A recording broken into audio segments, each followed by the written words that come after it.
everybody, let's get this show on the road. Everybody else on YouTube already did this 6 months ago, but you know what they say. All toasters know, you know what they say. No time like the present, eh? No time like the present. So yeah, it's a ROM hack of Smash 64. You probably already knew that, but it's got extra content in it. Look at all of this content, viewer. How many characters did original Smash 64 have? Like 2? Unbelievable, Jerry. So I guess the best way to introduce this, since there's a lot of material to go through, is we'll just do like a bunch of quick CPU matches to show off all these fancy new characters. Each one has their own thing that they can do. I don't really know why they put Dark Samus in this. It's kind of anachronistic, but what do I know? Because all of these characters could have conceivably been in Smash 64. Except for Dark Samus. What was the thought process there? But yeah, this is some high-effort stuff. There's new everything. New characters, new music, new stages. New.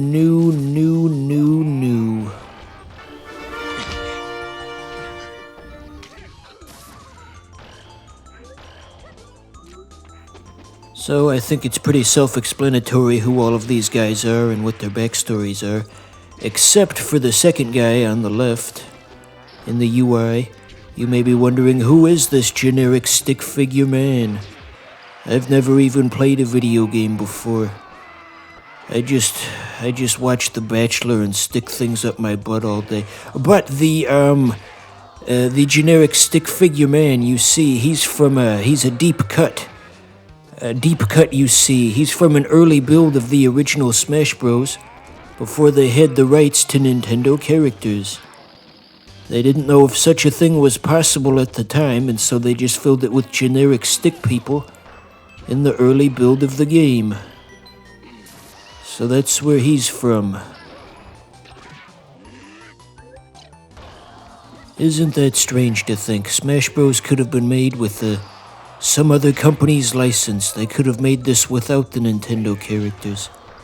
This could have just as easily been a game about like Disney characters or Capcom characters or Aqua Teen or Full House or Putt Putt and Pajama Sam and Freddy Fish. Or Scooby-Doo or something. All kinds of possibilities. There's a lot of unfortunate implications in the idea of a Full House fighting game. Try not to think about that one a little too hard.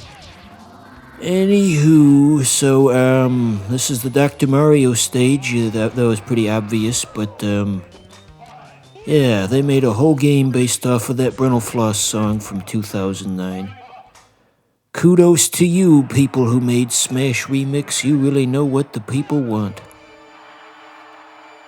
Oh yeah, they have unique victory themes for all the characters as well. They could have just as easily cheaped out on that, but they went the extra mile. Sonic is 2 characters in 1 in this. Look at this. See that?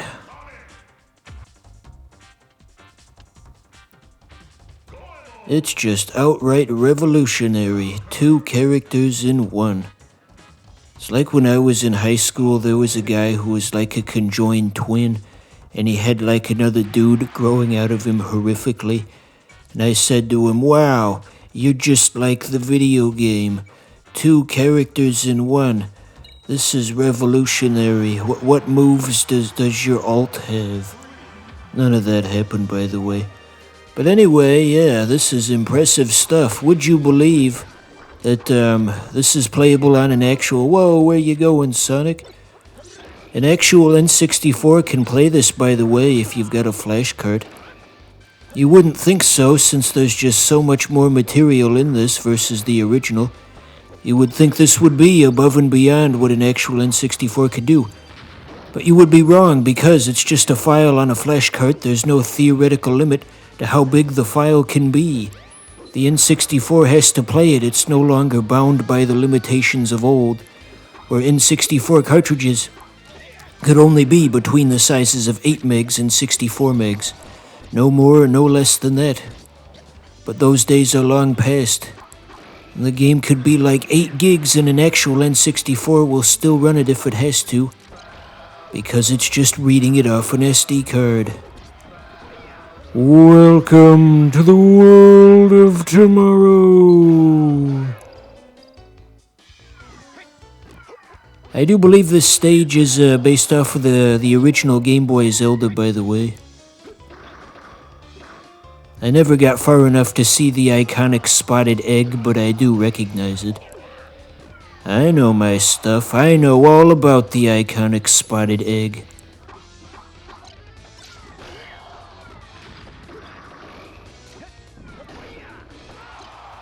By the way, if my performance in this game seems a little subpar, that's just because I'm using a substandard or a non-standard controller, as it were, on my totally real N64.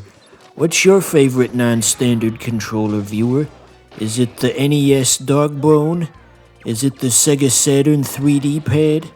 Is it the Virtual Boy controller? Is it the Atari 5200 controller? Is it the Xbox Duke controller? Is it, shit, that's all I got. Yeah, is it any of those? There's a thing you can buy online where it's like a 100 pack of different cables and connectors, and you can use it to just connect your controller to any game system you want. You could use like a Dreamcast controller on a Switch, or like an NES controller on a PS1. Anything can go with anything. They got cables for all that kind of stuff. There was an episode of GameSack back in the day that covered that. GameSack. So this particular level, this is not just an ass pull. This was based on the BIOS screen for the N64 DD. DD stands for disk drive. Did you have an N64 DD? I'd be legitimately surprised to hear that because it didn't come out in America. No one in America had an N64 DD. I had an N64 DD though. It didn't work over here because of the electricity. Just what an odd name, N64 DD. Being an adult man, when I hear DD, I think of something else. Ah, fuck. So, King DD, he has slightly different moves compared to what we're used to. He doesn't have his big rocket hammer like he usually does. So they just replaced that with the Waddle Dee Toss, a move that was phased out in Smash Bros. For Wii U. I only got to play Smash Bros. For Wii U maybe like once. When I was in college, there was a guy who brought it into like the cafeteria. And they weren't complete dicks to me. They didn't tell me to get lost. They let me try it out, even though I was just some guy. And yeah, it was basically just Brawl with some polish on it. That was about my assessment of what it was, based on the brief time that I spent with it. Never had a Wii U of my own, like most people. Believe it or not, I'm old enough to remember when the Wii U was like a new thing that was in development and people assumed it would succeed. They called it Project Cafe. Yeah, crazy, I know. I'm old enough to remember stuff that happened in 2011. Practically Methuselah over here, but anyway, the Wii U was just such a big flop, and obviously the Switch 2, it won't be as big of a flop. It's probably already passed the Wii U in numbers, but I think the Switch 2 may or may not live up to sales expectations, you know? Because Nintendo's really getting in their own way in a lot of different ways. I've heard developers are struggling to get their development kits, and there's other issues at hand. If they're not careful, it might be a big flop. Anyway, getting back to this thing, there's a cool Easter egg I wanted to point out on the Pokemon Stadium stage.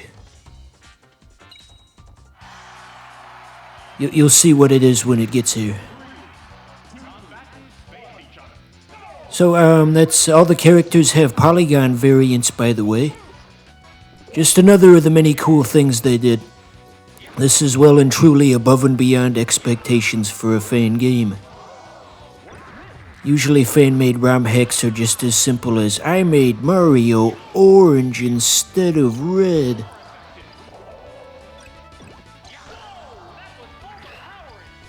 Okay, he didn't do it then, but the Easter egg I'm trying to point out on this stage was they took all of the voice lines from Pokemon Stadium 2, and when you unleash a new Pokemon from the Pokeball, the announcer will call out the name of it, because they took that audio from the other game, so it'll say like, oh, it's Meowth, oh, it's Pikachu, oh my god.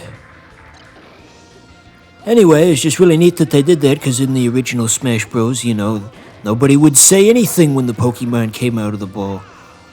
Nobody gave two shits, but the people who made this game, they certainly gave two shits. Maybe even... Okay, did you hear him say it? He said, oh, it's Hitmonlee. That is my favorite Easter egg in the game. Maybe if I just shut the hell up for 5 seconds, you guys could actually hear it. When it happens. Did you know that Hitmonlee was based on Bruce Lee and Hitmonchan was based on Jackie Chan? Loosely, of course. So yeah, the polygon variants are certainly a neat addition. Everyone is poly in Smash Bros. Boo, you suck. Come to think of it, they would have had to make new models for the polygon versions of characters that didn't have them originally. For the original 12 characters, it's easy enough, just dump the models from the N64 game. But for the new characters, that would have been a much larger task.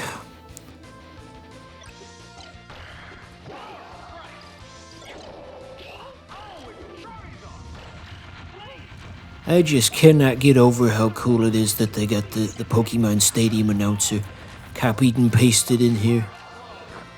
Yeah, that announcer is a staple of my youth, all the times I would play Pokemon Stadium. Alone at my house because I didn't have no friends. And then they got a different announcer for Battle Revolution. I was like, well, this isn't the same. They just got the announcer from the cartoon. I was just thinking, in Battle Revolution, they probably would have had about 400 Mons at that point. And that poor announcer had to say every single one of them. That must have been extremely tedious. Good lord, imagine if they tried to do that now. I would imagine Pokemon Champions isn't going to have a voiced announcer. Because he'd basically have to dedicate an entire day of his life just to saying all the characters' names.